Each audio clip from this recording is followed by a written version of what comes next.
I'm John Wilson, and my guest in this episode is the Australian-born singer-songwriter Nick Cave. Over 4 decades leading his bands The Birthday Party and then The Bad Seeds, Cave has been renowned for the darkness and drama of his lyrics. He's a storyteller whose songs are often populated by flawed people doing bad things but seeking redemption. His grief following the tragic death of his 15-year-old son has informed recent work, including the album Ghosteen. Nick Cave has also written novels, poetry, a screenplay, and has recently published Faith, Hope and Carnage, a book exploring his ideas about creativity and belief. So, Nick, the thing I need to know before we do anything, how was the coronation? I enjoyed it, actually. Yeah. I was as far away as you could get. So there are TV monitors and stuff. Oh, right. So I basically watched it on TV like everybody else. But you guys had a better view. Nick Cave, welcome to This Cultural Life.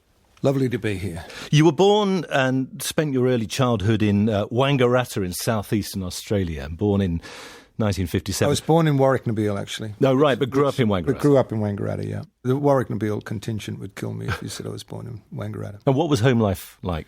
Well, the way I remember it, it was kind of an idyllic, free-range, unparented country boy life. There was four of us kids, and we were just sort of kicked out of the house in the morning and told to come back for tea. You know, we rode around on our bicycles and did all that sort of thing. Your father was an academic, and he taught English. Taught English literature and maths. At the local school. How did he directly influence your love of literature? Not just literature, actually, but he introduced me to all sorts of stuff that, when I think about it now, were extremely radical. For example, he read me the first chapter of Lolita when I was 13 and explained why this was great literature and went through it line by line. And I mean, that was a huge moment for me because of the closeness I felt with my father at that time. But he also took me to plays. He took me to the plays of David Williamson, who's a extremely confrontative radical. And I was just a teenager, and took me to foreign movies that were challenging in their way. So I think he died before I could understand any of this sort of thing. But I think he was sort of instilling something in me by doing that, which was that art could be thrilling and challenging, you know, mischievous and problematic and all of these sorts of things. They were the things that I think he valued, even though actually he had quite a conservative idea of what art was too.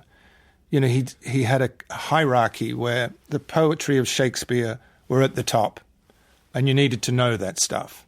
And it ended up with rock and roll being at bottom of the pile. At the very bottom of the pile, unfortunately. Although what you're suggesting that his choices of cinema and theatre were actually more radical and challenging. Very radical. But literature, when it came to books and literature, there was almost like a prescribed reading list that he gave you. Well, you know, I might have been reading a piece of crime literature, and he says, look, if you really want a high body count, you know, and he gave me a piece of Shakespeare to read, you know.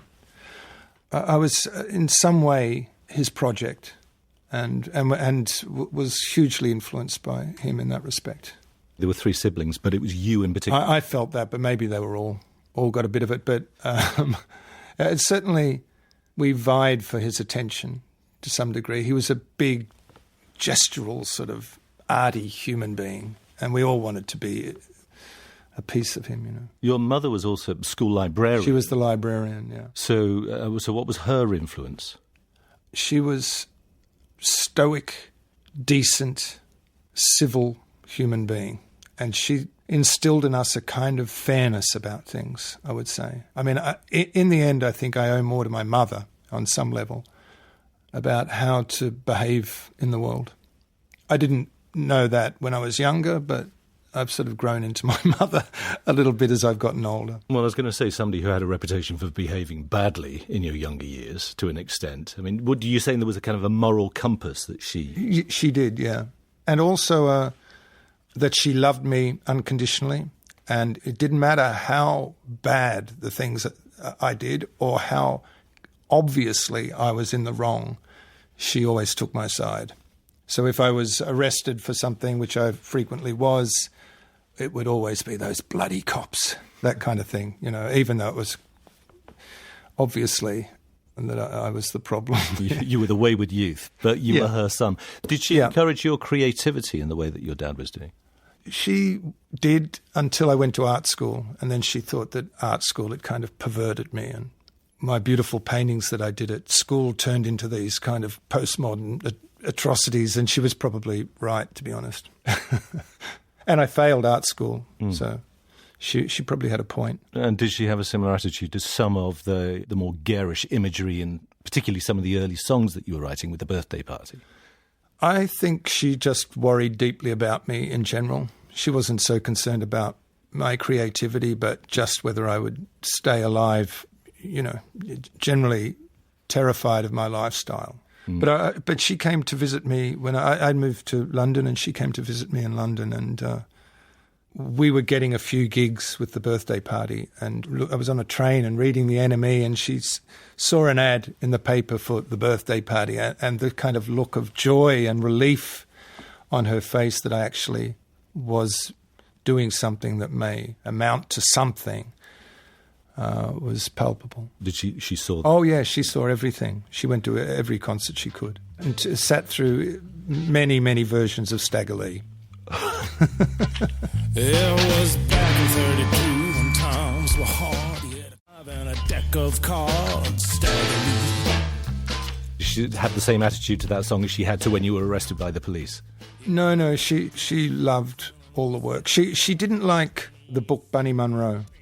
It's a particularly graphic book about a sex maniac. She didn't like that book. I hear stories from the chamber how Christ was born into a manger.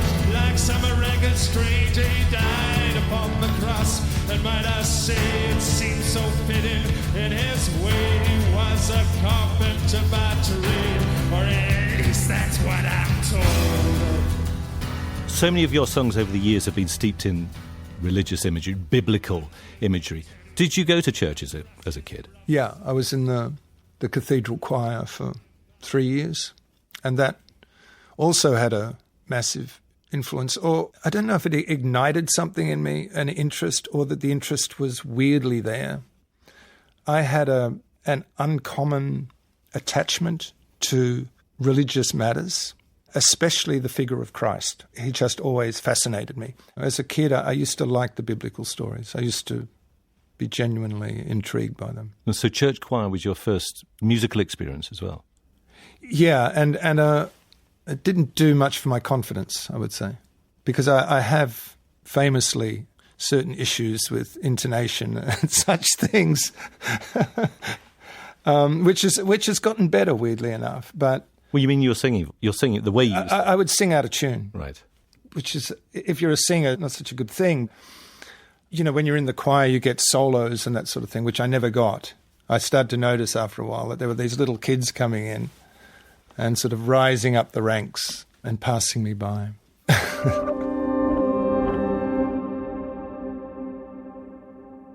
On This Cultural Life, I ask my guests to discuss their formative influences and experiences that have inspired their own work. And the first choice that you've brought to this programme today is watching the Johnny Cash show as a 10-year-old boy. A music and chat show hosted by the country music superstar Johnny Cash. Welcome to our show coming to the Opry in Nashville, Tennessee. What drew you to this programme in particular? Well, I didn't really have any understanding of music particularly up until that point. I didn't have a huge interest in it even. But Australian TV started to show imported American shows. And the Johnny Cash show was one of those. And I just remember sitting and watching that as a child and understanding suddenly by watching Johnny Cash that music could be some other thing, that it was dangerous, and he was this outlaw guy and the man in black and kind of evil. And I think I just started to see music in a different way, that it was exciting and dangerous. And so it was the image of Cash himself first and foremost? Yes, yeah, and the voice, that dark, rich, foreboding kind of voice that he had, I found really exciting.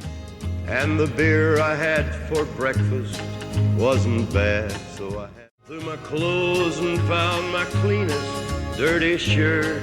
I think from that have had an abiding interest in country music. Even in the punk rock days and stuff where we tended to dump everything, I was always listening to a lot of country music. I mean, I'm also thinking about a lot of the songs that you got known for early on in your career, the murder ballads, where terrible things are happening to people. I mean, it takes you back to that Johnny Cash line, I shot a man in Reno just to watch him die. Yeah, what a great line. When I was just a baby, my mama told me, son, just to watch him die. He was a huge influence in that way, that's right. The narrative ballad was something that I just started to write a lot of. My name is Loretta, but I prefer Lottie. I'm closing in. My mama told me that we all got to die. And you say at that time when you saw Cash, you hadn't had musical ambitions beyond the church choir. Did that make you think, actually, I want to be that sort of person? You know, I wasn't, or I'm not particularly musical. I know that sounds like a strange thing to say after all this time, but I'm not musical in the same way as my musical friends are musical. They hear the world. I'm much more visual and I see the world. You know, so music was never the thing that I had some great desire to pursue. I got into a band when I was at school, which became the Birthday Party. But I was just kind of dragged into that because no one else wanted to be the singer. Why did you want to become the singer at that point? I don't really know. It just felt like a good idea. I mean, I wasn't a very good singer, but I had a kind of unsubstantiated belief in myself, I would say. There's no evidence that I was talented in any way other than a kind of weird confidence in my own genius or something like that, which didn't exist. So there was something going on that I didn't mind getting up on stage, and I didn't mind the attention. You like being the centre of attention? Yeah, I mean, I think growing up with two elder brothers and a young sister, I had to fight for that space.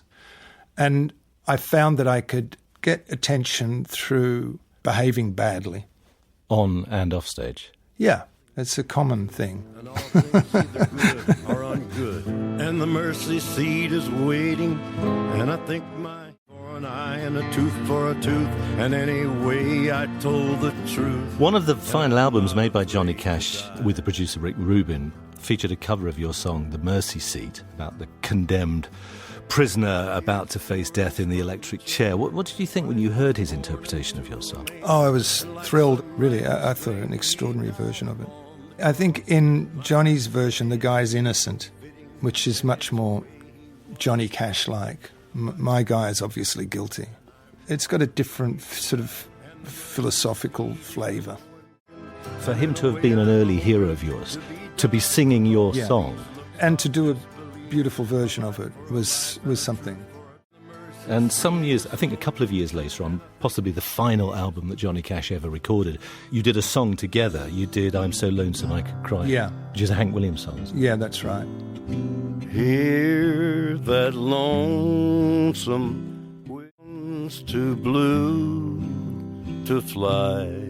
That was an extraordinary thing too. You know, Johnny was very, very old. He was very sick. It was, when I saw him, I wondered how he would even be able to perform a song. He was blind because he had some problem of moving in from sunlight into darkness. He would be blind for a while, and he was moving sort of towards me. I was in the studio with his hands outstretched going, "Are you there, Nick?" It was a strange, bizarre thing. And I just wondered how this man was going to be able to record a song.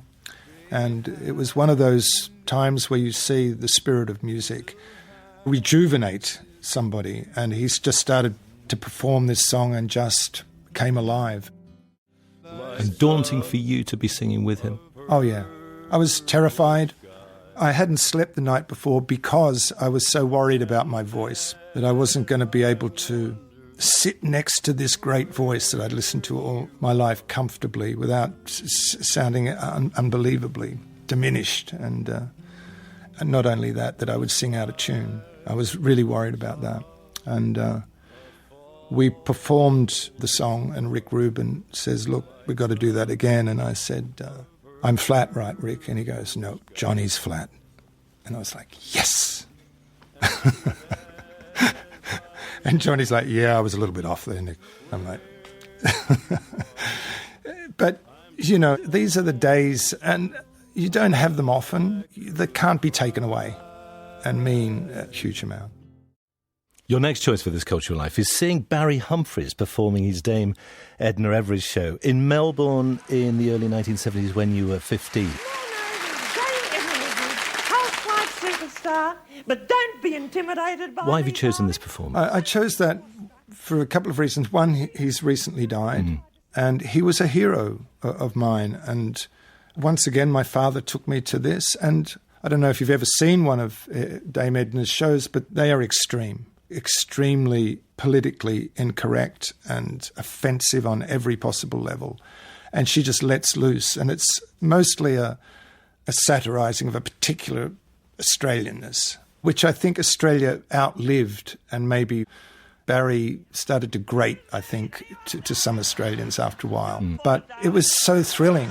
Hold your gladdy by the end of the stem, the maximum gladdy thrust. Not too much, you might go blind, darling.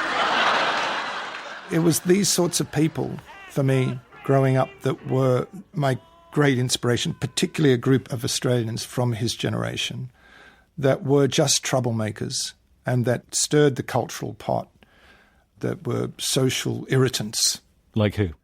Jermaine Greer, Clive James to some extent, David Williamson that I'm talking about, the cartoonist Michael Leunig, the artist Brett Whiteley. These people were my heroes because they were just a thorn in the side of Australian culture. Other than the fact they are Australians of a certain generation, there's something anarchic about their attitude and their performance. And is that something, again, that you've inherited? Yeah, I would say that was more than my musical heroes to some degree. It was these people that taught me about not just the need to push against things, but the great pleasure in doing that.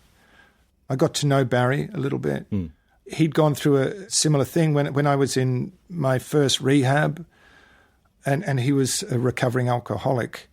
This was a long time ago, and I kept looking around at other musicians or people that had stopped taking drugs and that still did good work and all of this sort of stuff. And it wasn't very encouraging, to be honest, you know. And you need this when you're trying to get clean. And I always remember seeing this footage of Barry Humphries talking about his sobriety and saying that life got funny. And all of his great work really happened in his sobriety. And so that meant a lot to me. It breaks my heart that we have to part as long as I can act. What about the idea of the alter ego? I mean, Nick Cave is not a character, but you do have this very strong visual persona. Do you think, how much of that have you taken of realising that you have to create something which goes out there into the world? Yeah, I part of the way that I look and part of the way that I dress and all that is mostly because I'm kind of lazy and I don't have that much interest in it as someone that's always changing there and having to come up with a new idea. I'm just Nick Cave. And you mean it's easy just to put a suit on in the morning? Yes, it's easy to put a suit on in the morning. I don't have those thoughts about what do I wear. I just wear a suit. And I kind of think that, I guess, you know, rock stars need to be simply drawn. They can't be too complex.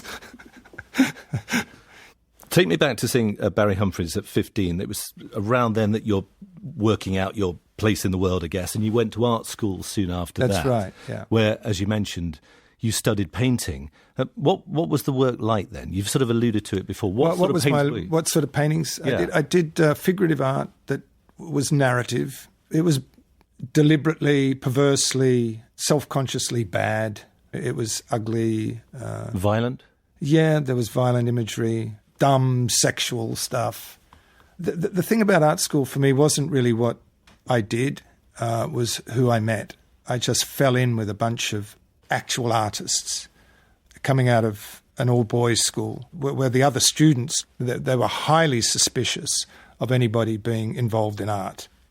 And then I went to art school and suddenly fell in with all these people who loved art and worked hard. I learnt so much from these people. And most of that was learnt sitting around drinking and talking about art and learning about art.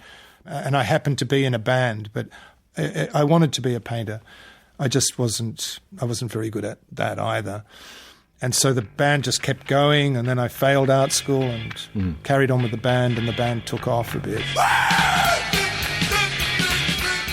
The band was called The Boys Next Door and then became The Birthday Party. Yeah. And then you moved to London and you had some success in that post-punk scene. And looping it back to Barry Humphries, I'm wondering whether that generation of anarchic Australians, was The Birthday Party almost in that sort of, in that Australian tradition that you're talking about? Yeah, I think so. Yeah, and I think our behaviour was similar, you know. We found some weird power in separating ourselves from everybody else. And so I think The Birthday Party were more concerned with reacting against our peers than we were of taking down the establishment or the status quo or whatever. More chaos, let's say, than anarchy.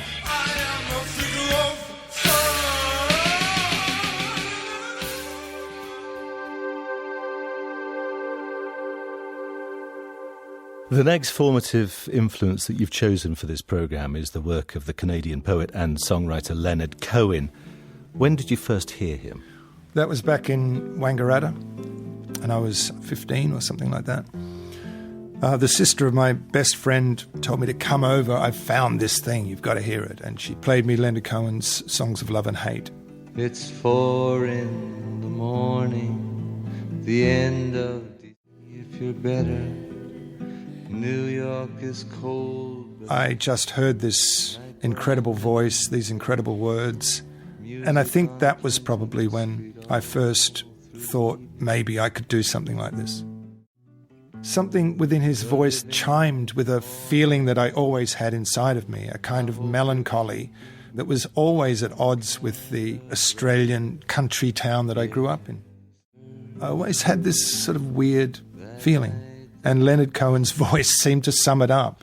There was a darkness to it, a morose humour and deep melancholy, and I responded to that really well. But it's interesting you talk about your childhood as being idyllic. You talk about that, you know, growing up and That's right, and up until about 10 or 11 years old it was. And then my behaviour, for whatever reason, I'm not really sure why, it started to change. Hormones, okay. That's it. It's been a mystery all these years, hasn't it? All that therapy.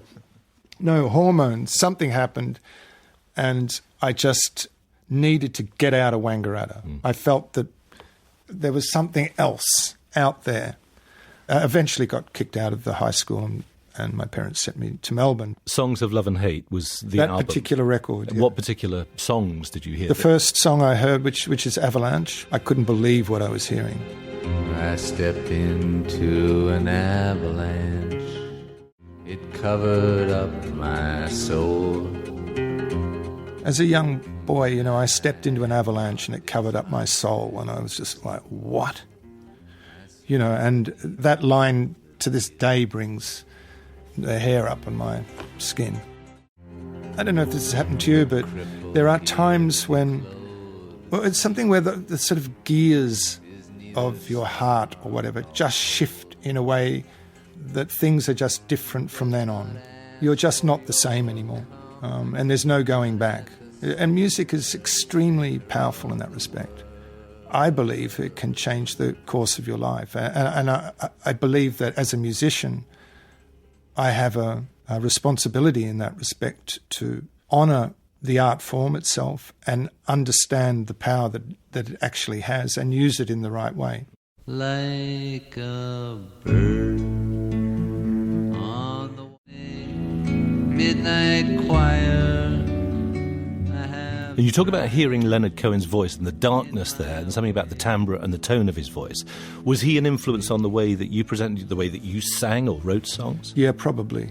Yeah, I never tried to sing like Leonard Cohen, but, you know, he had that lugubrious, low, unpushed tone that was this kind of roundness of dark crooning almost that was very original, very original. So it wasn't like Johnny Cash's darkness. Johnny Cash had this edge, and you know, I can't help but think there's some of that in the way that I sing. I mean, I sing like that naturally anyway. People just ain't no good. People just ain't no good. Did he influence your lyrics as well? Yes, he did. I think rather than influence, he put a kind of lyric writing on the table, you know, that allowed other people to write in that kind of way. There was a courage that he was prepared to go to dark places. Did you ever meet him? No, I never met Leonard. I'll tell you one other thing that he did which was an extraordinary moment and healing moment for me. I'd never met Leonard, but when my son died, he sent me an email that said, "I am with you, brother, Leonard," you know. And at the time that was, you know, out of the blue. It was a compassionate act. These things kind of change the way you see the world and understand your own potential. That these small acts of kindness can have huge sort of reverberating impact on things. And I think that helped me enormously. I remember that, you know. I mean, that must have been, it was one probably of thousands of notes that you must have got after you lost your son Arthur in 2015. Yeah. He died tragically. Did that kind of response that you got from the fans, as well as people like Leonard Cohen, did that help the healing? Yeah, it was hugely helpful. It was also, I got a lot of letters from people that, look, this has happened to me and this has happened to our family, and these were extremely helpful to me. And to Susie, to us all. And I'm by your side.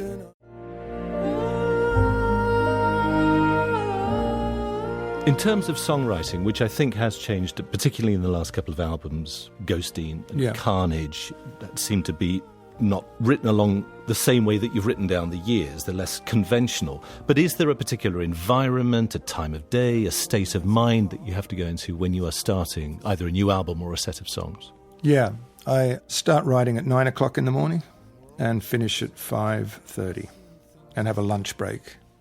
It's like going to the office. It is, yeah. It's the only way I can get a record written.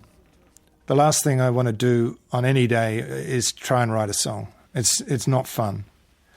There are other aspects of being a musician that are incredible fun, like going on tour and playing concerts and making a record and being with other members of the band and creating music. This stuff is wonderful. But being alone and trying to write lyrics, to me, is you're confronted with the least attractive aspects of your personality.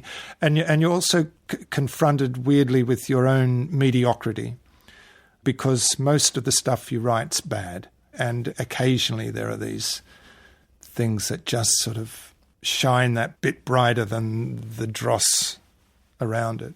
How do you know when that's happening? Yeah, it's what tells you? To me, it's a visual thing. These lines, they start to almost lift slightly off the page. You just keep turning the page and going back and seeing that line, and it's sitting there and it's collecting meaning just by sitting on the page, where other lines you've written are falling away.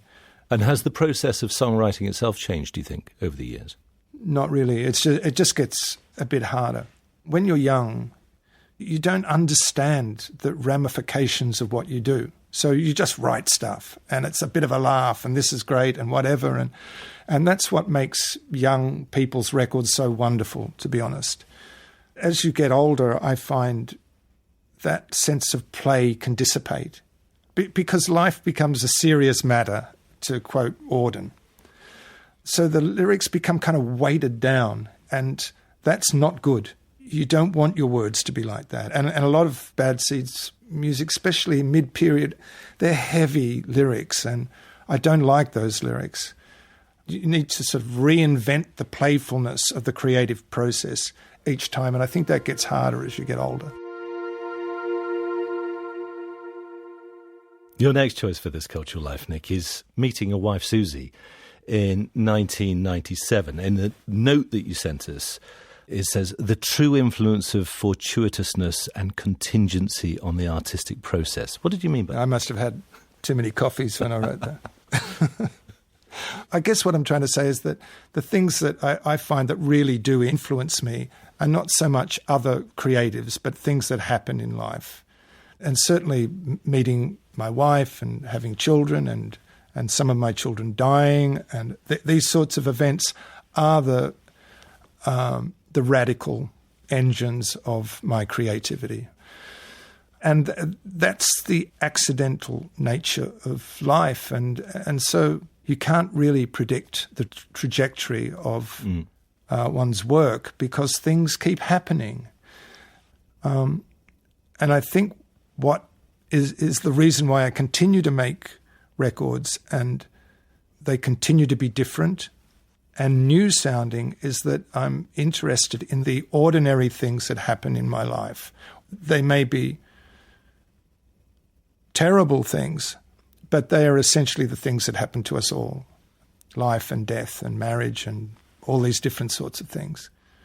When Susie walked into my life, I kind of found my theme, I would say, in some way. Do you regard her as a muse then? I don't know. The muse, we're little uncomfortable around the word muse. She's certainly uncomfortable about the word muse, is that my life isn't spent sitting around animating your creative process. I have my own creative process. You know, she's like, you're my muse. So I don't use that word, but certainly our relationship is deeply entangled, maybe problematically so. And I often find I don't know who I'm writing about, her, me, or whose voice I'm using. So she's deep inside a lot of those songs, and the influence is huge. And also the support, I guess, as well, because you mentioned earlier, you sort of said it in an offhand way, the first rehab I went through. Oh, yeah. So there were several periods of rehab. Yeah. What state were you in, given that you had been quite a heavy heroin user, from what I understand? But, I mean, what state were you in when you met her? I wasn't so good. Not in showroom condition, as Barry Humphries would say. But, you know, we met each other and we fell in love. It was very much love at first sight, I think, for us both. But I had my problems, and I was a heroin addict, and Susie herself is a recovering drug addict, but had been clean for some years, 3 years or something like that. You know, her friends, people who looked after her, it was all considered it not a very good idea to get involved with me because I was kind of out of control. And eventually Susie left for a while and then came back and said, look, I'm here and I don't care what you do. I'm here and I love you. And I was quite happy about that for a while, but it became clear at some point that I couldn't do both, have a meaningful relationship with someone and be a heroin addict at the same time. It didn't feel like it was going to, it felt like I was just going to fuck the whole thing up. And so I got clean, and that's that. You said a few moments ago about the death of children. You lost Arthur in 2015, and more recently your son Jethro has died. And I think to an extent your album Ghosteen was addressing some of those issues of loss, of grief, of searching for spirituality and making some connection, which I presume sort of helped your grieving process in a way. Did it help Susie as well?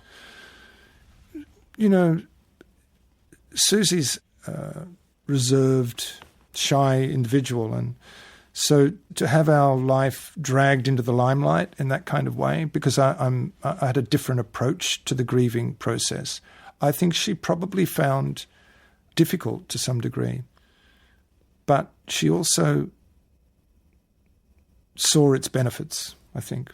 So she never said to you, I don't want you to be talking about our son's death in song? No, she didn't. I think she found it helpful, and I think she also found it that she understood it was helpful to others. People would contact her and say, look, this has happened to me and my son's died and I don't know what to do. And because she seemed to be dealing with it in some kind of way, and that she was still, that she was, heading this fashion brand, and that, that she was someone they could talk to. And so I think she saw, or she sees in some way, that she can be helpful to people in that way as well. Your soul is my anchor.